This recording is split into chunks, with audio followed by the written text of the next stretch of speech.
All right, here we go. We got the Chicago Bears 2025 preview. Taking a look at Warren Sharp's little outline here. You can go get yourself a copy of it if you want. This big old book. Look at this thing. Even heavy steps. That man is not easy to impress, and he was impressed by this book. Good stuff there by old Mr. Sharp. New regime, a new hope, and a new no, sorry, I messed it up. Try that again.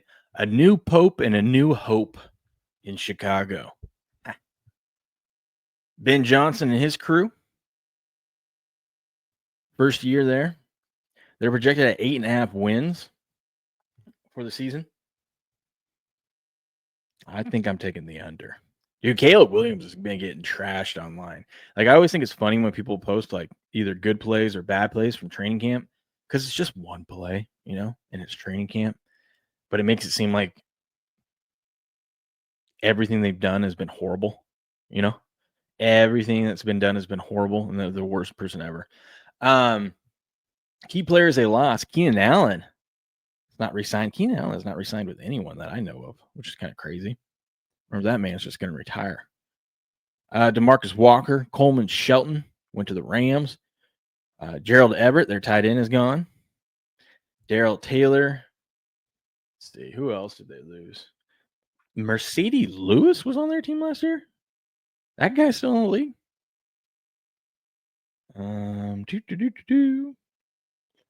Key players, but they did. Listen, one thing that Chicago did do, they were smart. Ben Johnson believes in building up that offensive line. That's why they had success in Detroit. He went out and got him some guys. So they signed Deo Adeyinjibo, whatever, good edge rusher there for $16 million a year. That ain't cheap. But they went and traded for Joe Thuney from Kansas City.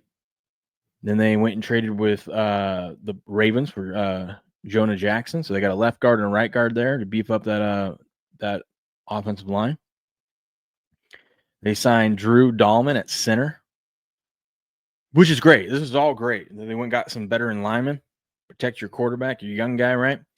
Problem is, when teams have 3 or more new changes to their offensive line, we saw this with the Ravens a few years ago. We saw it with the Chiefs a few years ago. Now, the Chiefs ended up going on to win the Super Bowl after a rough start. But about the first 6 weeks of the season, it takes a little while for these guys to mesh. So don't be shocked if the Bears end up stumbling out of the gate a little bit. They ended up with the 10th overall pick in the draft, took tight end Colston Loveland out of Michigan. I thought that was a good pick. Second round, they had a lot of second-round picks. They had 3 second-round picks. Look at that. They got a wide receiver out of Missouri, offensive tackle out of Boston College, and a defensive tackle, Shamar Turner, out of Texas A&M. That was a good pick. Good value pick there. I think grab some other guys in the later rounds. Let's take a look at their schedule. Early bye this season might not be a bad thing for them to have that week 5 bye, given the fact that they've got they get to play a month of games and they get to kind of fine tune everything with that offensive line and all their other players and the new regime and everything. So it might not be a bad thing to have a early bye. They have 1, 2, 3, 4, 5 games this season where they play at a rest disadvantage, and 2 games where they play at a rest advantage. So net minus 3 games rest disadvantage. Open up against Minnesota and Detroit. Not easy ways to start the season. Then they're home against Dallas, and then they go to Vegas before their bye. And they got the Commandos, Saints, Ravens, Bengals. That's a tough stretch there, too. They got to go play Washington, and then you get to play the Saints. And then you get the Ravens and the Bengals. Then you got the Giants at home. So at least you get that. You get to play the Saints and the Giants at home. I think the Bears are going to probably be one of my survivor picks one of these weeks. They get Minnesota again, Pittsburgh, Eagles, Green Bay, Cleveland, Green Bay again. They get to play Green Bay twice in 3 weeks. Then they end the season with San Francisco and Detroit. Not fun there. Grass guy's calling it now. He says the Bears will not be good. I think you're right.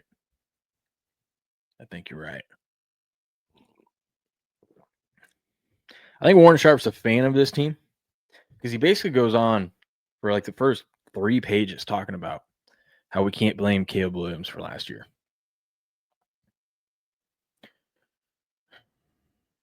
There are very few teams where looking back and to understand the past does not help forecast the future. As you will likely notice, as I evaluate teams and share my forecasts in their 25 performance, I'm often looking backwards, as many teams stay predominantly the same. Often the quarterback and the core of the team vary only slightly from year to year. Okay. Coaches and coordinators come and go, but for most teams, they stay the same. Case in point, we have 7 new head coaches this year, which means 25 teams haven't changed their head coach. Aside from the 7 new head coaches bringing in on new offensive coordinators, we have just 5 teams with the same head coach, but new play callers, which is Detroit, Houston, Philly, Seattle, and Tampa Bay. That means 20 teams have the same head coach and play caller, and most of them are the same quarterback. For the Bears, though, everything feels like changing in 25, even if it's not completely true. It says, in writing this Bears chapter, I need to put myself back in the season. I need to experience what it was like to watch these games. I remember being mad and frustrated, but far too many people were mad and frustrated at the wrong thing, in my opinion. I wanted to watch Caleb Williams' worst 2 games last year that got Matt Eberflus fired. And the game that got Matt Eberflus fired. So I watched the Week 10 home loss to the Patriots, where Williams' worst game of the year actually got OC Shane Waldron fired, with the team promoting Thomas Brown to take his place. Then I watched the Week 13 loss to the Lions on Thanksgiving, which was Chicago's 6th straight loss. It was obviously on national television and was their first standalone game of the year. That game featured bonehead late game clock management that resulted in a mocking embarrassment and a firing of Eberflus. Finally, I watched Week 17, 6-3 home. Oh my God, I forgot about that game. 6-3 loss to the Seahawks. Ugh. I got so angry watching. This is why I think he's a fan of him.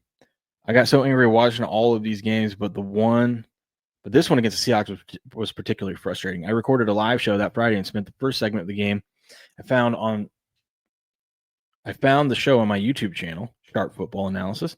Let me tell you, if you want to see a host lose his mind and shout explicit while breaking down tape live on air, you should dig it up. Episode from December 27, 24. I walked through the final 4 minutes of the game, shared my thoughts on the process of what the Bears were doing.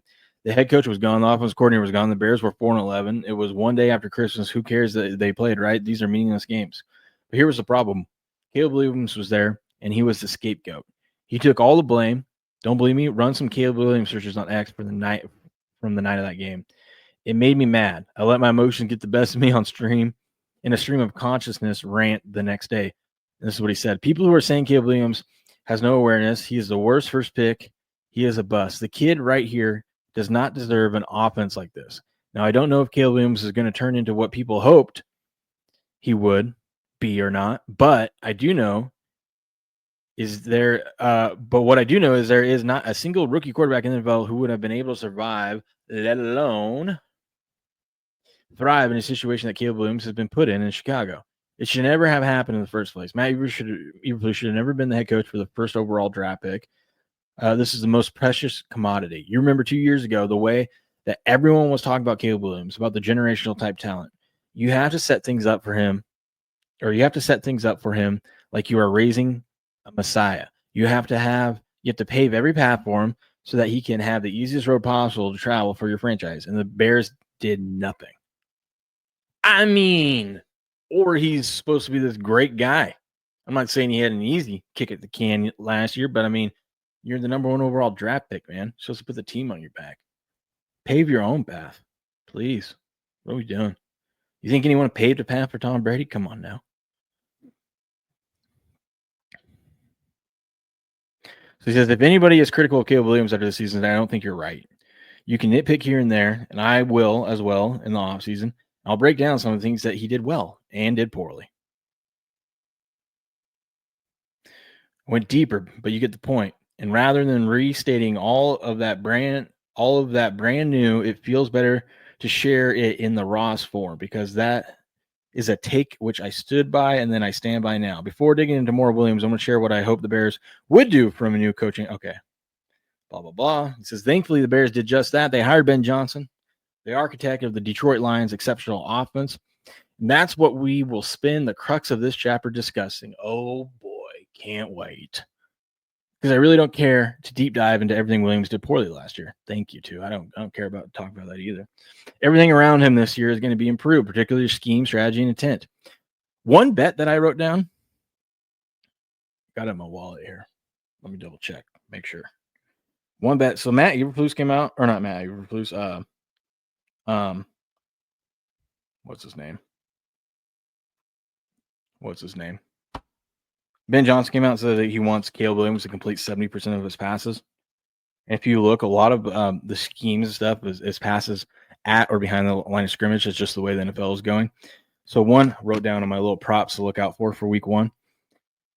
So if he wants them to complete all these, high percentage passes, that means they're not going to be taking any shots deep. So what I was thinking, maybe week one and weeks going forward, but we'll try it week one. Caleb Williams higher than it on completions. So whatever his completions number is, we're going to go higher, but we're going to go parlay it with an anti-correlated under his yards. Under his yards. So we're going to go higher on completions, lower on yards, because you can be completing a bunch of short passes. We're going to try it. Anti-correlated should get some good odds on that. Let's see.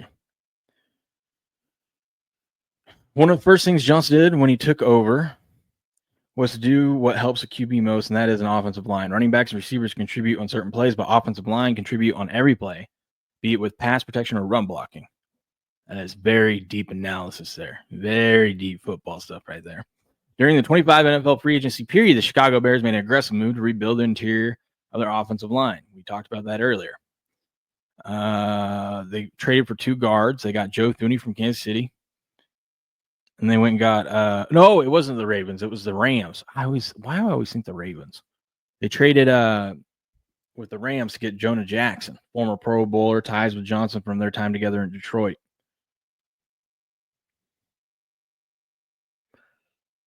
Next day, the Bears signed Drew Dahlman, a free agent center with the Falcons, formerly with the Falcons. And they paid him. There's a stat in here I want to show you when we get to it, but like Chicago only last year, Chicago's salary cap, only 9% of it went to their offensive line in total, which is crazy. Which is not how Ben Johnson likes to do things. Ben Johnson likes to spend money on that offensive line. So I'll show you the difference here in a minute. But first, here's why you should bet under 8.5 wins with the Chicago Bears for the 2025 season.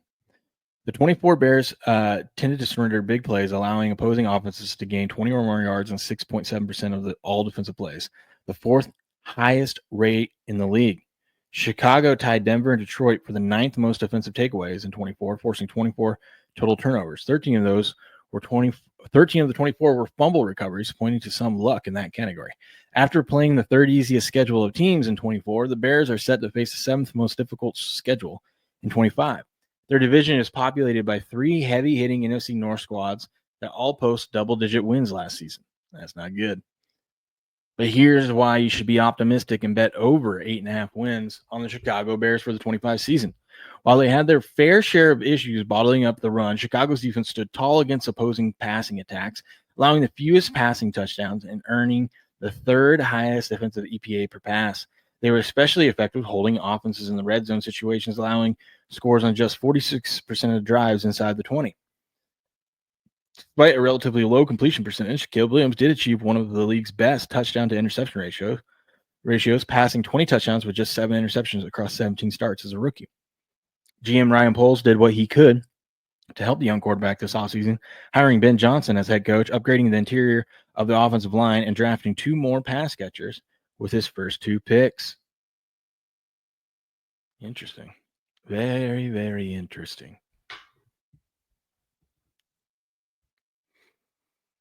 See, where was it at? Let's see. At running back, the Bears are keeping things status quo, rolling with DeAndre Swift and Roschon Johnson.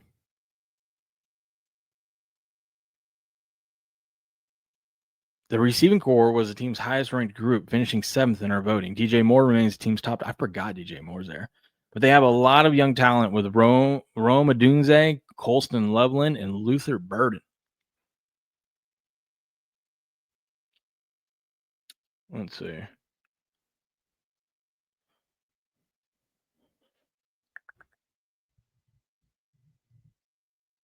Last year, the Bears were terrible when running up the middle, specifically from left guard, center, and right guard runs. The Bears ranked almost dead last. Now the Bears have brand new and upgraded personnel occupying those roster spots. Johnson comes from Detroit, and during his 3 years, here's where it gets interesting. Johnson comes from Detroit, and during his 3 years there, the Lions devoted the number 2 most cap money to the offensive line. He knows how important having good players who play well along the line is to team success. Last year, the offensive line took up just 9% of Chicago's cap space. Last year, the offensive line took up $23.6 million in cap space and 23.9% or $23.9 million in cash, both ranked 31 in the NFL. This year, the offensive line is at $59 million, almost 3 times as much, and the cash is $73 million. Those now rank number 10 and number 4 in the NFL, up from 31, a massive shift. Hopefully, you pick the right guys, because you can throw money at things, but you got to make sure you get the right personnel in there. But I'm sure Ben Johnson knows what he's doing. I'll give him the benefit of the doubt. Many fans wanted the Bears to use their first-round pick on a running back, but if you study Johnson, you knew that was highly unlikely. Being able to run his offense is more important than who's running in the offense. So let's look at what Johnson wants to do. Over the last 2 years on early downs, Detroit used 2+ tight ends on 41% of snaps, and that increased to 47% last year, one of the highest rates in the NFL. Meanwhile, the Bears, so now you got Cole Kmet and Loveland. Ooh, that's going to be, I think we look at Kmet. I think we look at Kmet this year.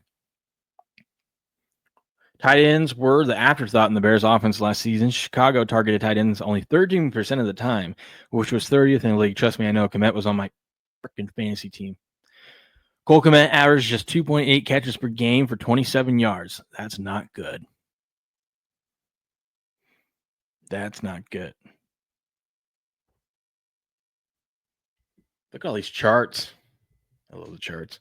Johnson absolutely wanted and needed to play a much higher rate of 2 tight end sets than what the Bears could supply before the draft. So with their first pick, they took tight end Colston Loveland out of Michigan. And then we're done adding to their offense by selecting Luther Burden and offensive tackle Ozzie Trapilo on day 2 of the draft. Chicago is a perfect landing spot for Burden for many reasons, but first let's talk about the player himself. Burden forced a missed tackle on a ridiculous 49% of his receptions. That boy is hard to tackle. That boy's slippery. He's like butter out there, man. The highest rate of any wide receiver in this draft class. His target depth was higher than Emeka Egbuka's. That's the stud wide receiver out of Ohio State. And he posted a strong 2.9 yards per route run against man coverage, better than even Egbuka and Golden. He was the number 2 youngest wide receiver in the class, and his 4.4140 produced an 85th percentile speed score. The challenge with Burden is separating the player from the environment. Was he limited by Missouri's quarterback play and scheme, or are there real concerns about how he'll transition to the NFL? Why is Chicago perfect? The Bears will be stepping up their 12 personnel with Johnson. 12 personnel is 2 tight end set, by the way. And they've got DJ Moore and Rome Odunze in place to be steady receivers in the 12 personnel. Johnson can use Burden in 11 personnel and select other packages, really just scheming touches for him in places he can excel. With overhauls to key position groups, including offensive line and tight end, as well as the addition of a new slot receiver, let's dig into how Johnson will philosophically change the Bears' approach offensive side of the ball. See, I think if you're a Bears fan, you got to be excited for this season, but you got to be realistic. It's going to be rough. It's his first season. A lot of changes. Second year of Caleb Williams. I think the year you want to start getting excited. You want to see some growth this year. Feel good about it. And then next year is the year, if you're a Bears fan, that you can start dreaming of winning the division.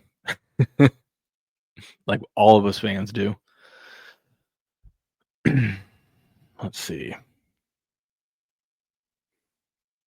Sure, you want 7 points, but there are things you can do on 1st and 10 to give yourself the best chance of ending up with a touchdown on that drive. The best way to ensure that you're scoring touchdowns is by avoiding third downs. Yeah. Aside from a turnover, the worst thing you can do on a drive is punt the ball back to your opponent.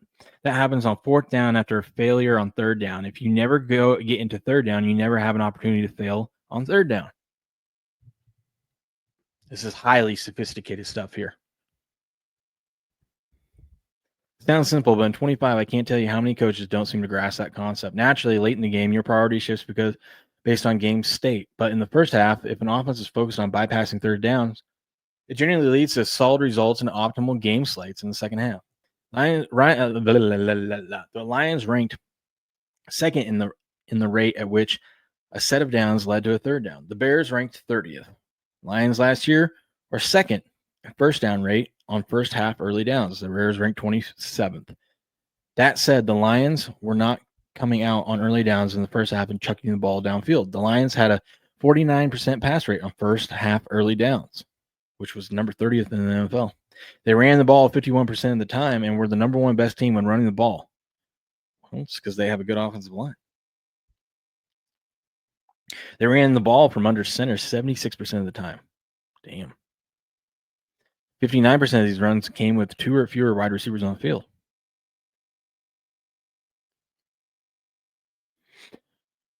The Lions had teams stack the box on them as a result, trying to stop the run. 80% of those runs were to 7+ man boxes, which is the third most, and the Bears were at 63%. Instead of 37% of Bears runs were into light boxes.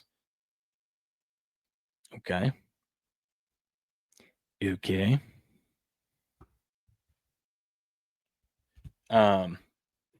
We just got some this is passing recap. More stats and stuff for you if you want to dive into the numbers. Heavy Steps loves the numbers. Fantasy advice. I'm telling you, I think there's a big bounce back here for Komet. If you want some fantasy advice, you can take a look at this.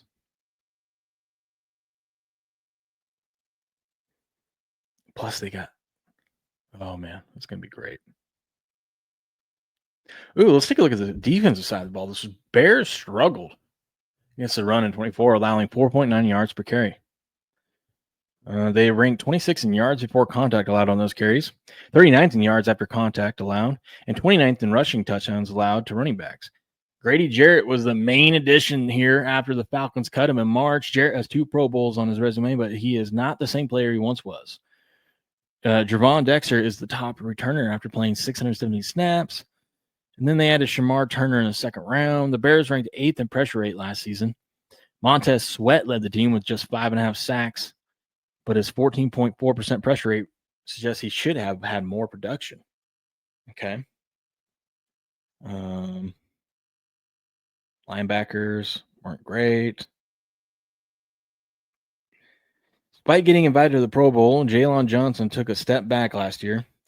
The 23 second round pick, Tyreek Stevenson, also slumped as a sophomore, finishing 114th among qualified cornerbacks. Let's see. Slot corner Kyler Gordon was heading into a contract year, but he was rewarded with a 3-year, $40 million extension in April. Bears appear set at safety. Kevin Byard is back after a solid season in which he played well against the run. Okay. All right. You didn't really tell me much about the defense there. Thanks. DJ Moore was targeted the most in the red zones last season, 21 times, followed by Rome Odunze, 17, Keenan Allen, 15, and Cole Kmet, 8. Most of those targets for DJ Moore came when they were between the 11 and 20-yard line. Same with Rome Odunze. I'm guessing when they were inside the 5, as many times as that happened, probably not a lot, they decided to run the ball. And there's Chicago of the 26 strength of schedule, meaning that they have the 7th hardest. Of the 26, I guess, toughest. Or this is based off of easiest. So they have the 7th toughest schedule. Against those heavier boxes, the Lions ran outside zone a ton, and the Bears rarely run outside zone. The Lions running so much play action from under center, passes looked like runs and runs looked like passes, and both were outstanding from an efficiency perspective. Is this a Lions breakdown or a Bears? I'm kidding. Let's see.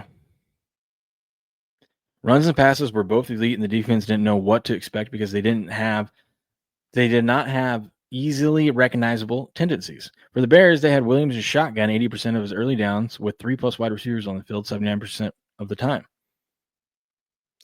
Additionally, Williams had one of the lowest play action rates in the NFL, while Goff was the 4th highest. Part of the reason for the low play action rate could have been pressure. When Williams used play action, he was sacked 11% of dropbacks, which is not good.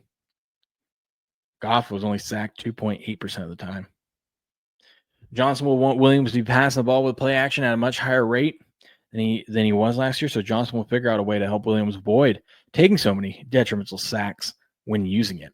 As you can see, these two teams are very different in their philosophical approach to early downs. Things will swing massively up and down the board for the Bears this year, with Johnson now orchestrating things behind the scenes. If the Bears can simply be more efficient on early downs, they'll avoid all those third downs they encountered last year.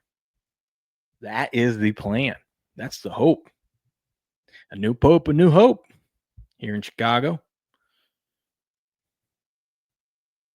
We shouldn't expect the 24 Lions in Johnson's first season in Chicago, but the philosophical shift to make early down runs and passes look more similar pre-snap to generate more efficiency should make a huge difference. Ooh, now we're going to get into Chicago's schedule. They get their road game in Detroit early in the season. This theoretically gives Johnson a lot of time this offseason to get his team prepared for what to expect and allows the Bears to surprise the Lions with things offensively they haven't had a chance to see on film yet. Johnson can keep a lot up his sleeve in week's 1 game that will be able to unleash in week 2 to potentially attack a weakness of the Lions that only someone like him might be aware of. Okay. In addition, an early road game means a late home game, which is the last game of the season for them. And it's always better for the outdoor Bears to host a dome team in week 18. But the week 18 game might not matter for the Bears or for the Lions. You know, I think it will, but it might not. There's a chance it might not. The Lions might be resting up for the playoffs. Additionally, from weeks 3 through 10, the Bears get to play the NFL's number 2 easiest schedule of run defenses. They will face 6 teams that rank 22 or worse in run last year, which is the Raiders, Bengals, Giants, Cowboys, Saints, and Commanders. The sport of a run game against an easy schedule of run defense early in the Johnson tenure will massively help Williams and his offense as they try to pick up on the new philosophy. However, there are some negatives. The Bears ranked 23rd in net rest edge after ranking 8 last year. Ooh, that's not good. To close the season, when rest is more impactful, the Bears play 4 games with a rest disadvantage from week 7 onward, and just 1 game with a net rest advantage. Everything the Bears did this offseason signals a team finally taking itself seriously. Okay. They didn't just change coaches. They didn't just reshuffle personnel. They changed philosophy. And that matters more than one player or a single scheme. The question now is whether Caleb Williams can succeed. Isn't whether Caleb Williams can succeed. The question is whether the Bears have finally created an environment where success is possible. After years of dysfunction, mismanagement, wasted opportunity, the Bears no longer have an excuse. They've got the architect. They got the building blocks. Now it's time to construct something worth of an investment. The 25 season won't be perfect, but for the first time in a long time, it might finally be cohesively heading in the right direction. He is definitely a Chicago Bears fan. He is definitely a Chicago Bears fan. Well, they've got hope. New pope, new hope in Chicago. Makes a good point about, changing the mindset. And I think he's right. You can't expect too much from this one season with the Bears here. You just want to see things. You want to see improvements. You want to see things, as he said, heading in the right direction. Now, me, I'm I believe in, just bad teams are destined to be bad teams, Bad organizations can't help but shoot themselves in the foot. Even when they luck into something, they screw it up. Kind of like we were talking with the WNBA earlier. They're just sometimes destined to fail. But who knows? Who knows? There's your 2025 Chicago Bears preview. Let me know what you think. Like this video. Subscribe to the channel. I'll catch you guys on the next one.